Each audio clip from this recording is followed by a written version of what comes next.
کوئی پریشان نہیں ہے تو علی کے ماننے والے ہیں. کیوں؟ کیونکہ آپ کی فاؤنڈیشن مضبوط ہے. کہ مولا فرماتے ہیں نحن ابناء الدلیل، ہمارے عقائد عقلی بنیاد پر مضبوط کیے گئے ہیں، نقلی بنیاد پر نہیں ہے. اور یہ نقلی اردو والا میں نے نہیں کہا، یہ نقلی حدیث والا ہے کہ ہمارے عقائد کی بنیاد، کیونکہ ہمیں نقل کرنی ہے فروع دین میں، اصول میں عقل سے کام لینا ہے.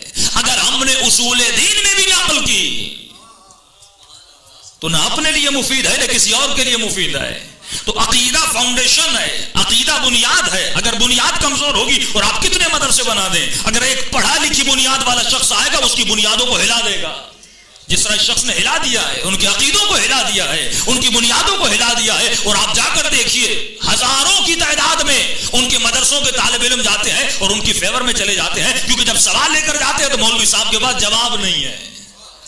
وہ زمانہ گزر گیا کہ آپ یہ کہیں کہ شیعوں کی مجلسوں میں مت جائیے، وہاں یہ کچھ ہوتا ہے، تب کوئی آتا بھی نہیں تھا. لیکن آج زمانہ فیس بک کا ہے، آج سوشل میڈیا کا زمانہ ہے. ہر نوجوان کے جیب میں موبائل پڑا ہوا ہے، اگر اسے کوئی کلپ نظر آتا ہے وہ فوراً جواب کے پیچھے جاتا ہے. اور جب انسان کے وجود میں ایجوکیشن اور انسان کے وجود میں علم بڑھتا ہے، اس کے وجود سے تعصب کم ہو جاتا ہے. تعصب جہالت کی نشانی ہے. جب علم وجود میں آتا ہے تو انسان حقیقت کے پیچھے جاتا ہے. اب جب حقائق عالم اس کے سامنے آتے ہیں وہ ماننے پر مجبور ہو جاتا ہے. پہلے کہا جاتا کالا کپڑا نہ پہنا جائے، اب کہتے ہیں کالا ماما بھی پہن سکتے ہیں. پہلے کہا جاتا تھا کہ سبیدیں نہ لگائی جائیں، اب خود سبیدیں لگا رہے ہیں. پہلے کہا جاتا تھا جلوس نہ نکالا جائے، اب خود خلیفہ اول کا جلوس نکال رہے ہیں.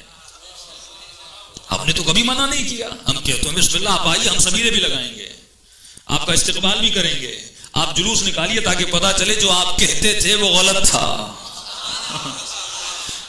ہم جو کہہ رہے ہیں وہ صحیح تھا. جلوس نکالنے میں کیا ہے بھائی؟ اسی طرح ہر چیز اگر آپ دیکھ رہے ہیں عقائد کے حوالے سے، جب بنیادیں کمزور ہو تو ہر انسان پریشان ہو جاتا ہے. آپ کی بنیادیں مضبوط ہیں، یہ الگ بات ہے، ہمارے اندر بہت اختلافات ہیں، لیکن ہماری جو باہر کی بنیاد ہے وہ بہت مضبوط ہے. اس بنیاد کو آج تک کوئی ہلا نہیں سکا. جو بنیاد ولایت ہے، جو بنیاد نبوت ہے، جو بنیاد توحید ہے. ہمارے توحید کا عقیدہ پیوریفائی ہے، بہت خالص عقیدہ ہے. ہماری نبوت کا عقیدہ بہت خالص عقیدہ ہے. ہماری امامت کا عقیدہ بہت خالص عقیدہ ہے. ہماری قیامت کا عقیدہ، عدل الہی کا عقیدہ بہت مضبوط عقیدہ ہے. کوئی اس کی دیواروں کو ہلا نہیں سکتا. ہمارا خدا وہ نہیں جو کعبے کی چھت پہ اتر آئے، ہمارا خدا وہ نہیں جس کا پاؤں جہنم میں چلا جائے، ہمارا نبی وہ نہیں جو 40 سال سے پہلے نبی نہ ہو. تمام تر ہمارے عقائد قرآن اور عقل کی بنیاد پر ہے. جو دین عقل کی بنیاد پر ہو، قرآن کی بنیاد پر ہو، حدیث کی بنیاد پر ہو، اس دین کی بنیادیں کوئی ہلا نہیں سکتا.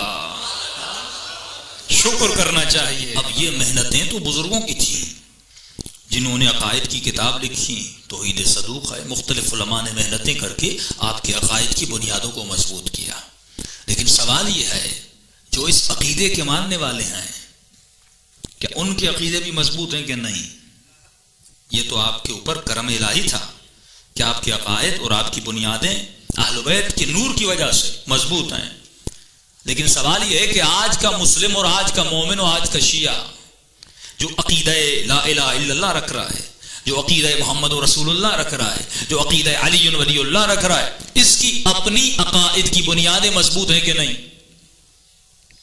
یا ہم نے صرف کلمہ پڑھ لیا اور اس پہ سوچا نہیں، توحید پہ غور و فکر نہیں کیا؟ پھر میں کہتا ہوں ہمارے عقائد عقلی ہیں، نقلی نہیں ہیں. تبھی جب انسان مر جاتا ہے تو تلقین پڑھائی جاتی ہے، ہلا ہلا کر کہا جاتا ہے اسمع وافہم، سن اور سمجھ. تم سے پوچھا جائے گا تمہاری کتاب کون سی ہے، تمہارا رب کون ہے، تمہارا امام کون ہے. تو سوال یہ پیدا ہوتا ہے جو پوری زندگی مجلس میں آ کر اللہ اللہ اور علی علی کرتا رہا، اس سے کیسا سوال؟ جو دن رات نمازیں پڑھتا رہا اس سے پوچھا جائے گا کہ تمہارا رب کون ہے. جو قرآن پڑھتا رہا اس سے پوچھا جائے گا کہ تمہاری کتاب کیا ہے. کہا یہ ماجرا کیا ہے؟ کہ اس لیے پوچھا جائے گا تاکہ یہ جواب کیا دیتا ہے. اس نے اپنے رب کو اپنی عقل سے مانا ہے یا نقل سے مانا ہے؟ اس نے علی کو عقل سے مانا ہے یا نقل سے مانا ہے؟ اس نے کتاب کو عقل سے مانا ہے یا نقل کا مطلب کیا ہے؟ آپ امتحان میں گئے، پاکستان کا تو بڑا کاپی کلچر ہے نا، آپ کو تو زیادہ پتا ہوگا. جو بندہ نقل کر کے امتحان میں واپس آئے پاس ہو جائے گا، لیکن اگر باہر اس سے وہی کوشچن کیا جائے وہ جواب نہیں دے پائے گا.